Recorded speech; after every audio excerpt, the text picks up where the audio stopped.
అదే నందా నందా వివేకానంద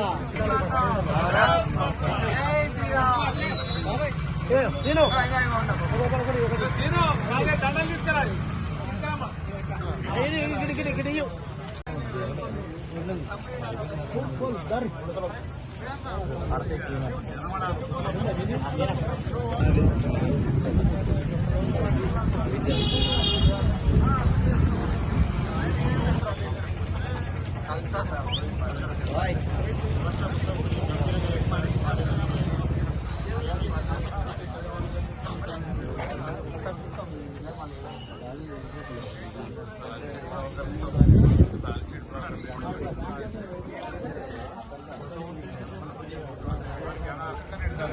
ఇంకా ముఖం కనిపించలేదు ఇది కనిపించకుండా ఇందిరా ఓకే అందరు ఇట్లా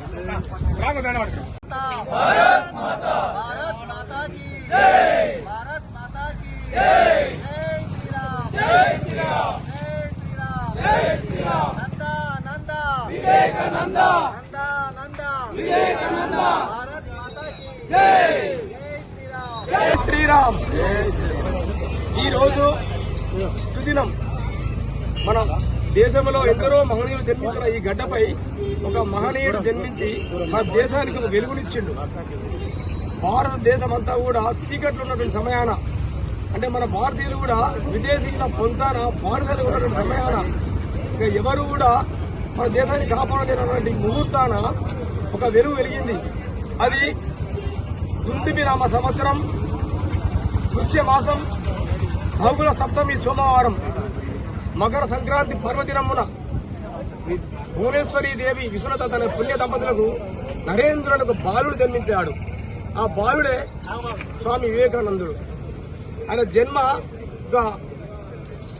వెలుగుతో నింపుకొని మకర సంక్రాంతి పర్వదినం జన్మించుడు కాబట్టి ఆ సంక్రాంతి పండుగ అంటేనే వెలుగునిచ్చే పండుగ. ఆ వెలుగు మనకు నిరంతరంగా పర్మనెంట్ గా ఇప్పటి వరకు ఉండిపోతూనే ఉంది. కానీ ఆ వివేకానంద యొక్క ఆశయ అనుగుణాలకు అనుగుణంగా మనందరం మేలుకుంటున్నాము. వివేకానందుడు కోరిన కోరికలు ఏంటంటే భారతీయ సంస్కృతి పరంపర హిందూ ధర్మాన్ని ప్రపంచమంతా వ్యాప్తి చేసి ఈ ప్రపంచమంతా మనది మనం అనే భావంతో నింపి చివరికి ఆయన యువతలోనే యువత దినోత్సవంగా దీన్ని తీర్చిదిద్ది ఆ స్వామి అందరికీ స్ఫూర్తినిచ్చాడు. స్వాతంత్ర ఉద్యమంలో ఎందరో పాల్గొన్నా కూడా మనందరికీ స్ఫూర్తి ప్రదాత స్వామి వివేకానందుడు. బట్ ఈ సందర్భంగా మనందరం కూడా జయంతితో జరుపుకుంటున్నాం. ఈ సందర్భంగా వివేకానంద యొక్క ఆశలకు అనుగుణంగా మనందరం కూడా మెదులుతూ ఈ యొక్క మహనీయుల జయంతి ఉత్సవాలను జరుపుకోవడం అంటే మన యొక్క ఆశయాలు మనం నెరవేర్చే విధంగా ఉండాలని కోరుకుంటూ ఈ సందర్భంగా తెలియజేస్తున్నాను. భారత్ మాతా కీ జై నందా నందా వివేకానంద నందా నందా వివేకానంద జై శ్రీరామ్ జై శ్రీరామ్.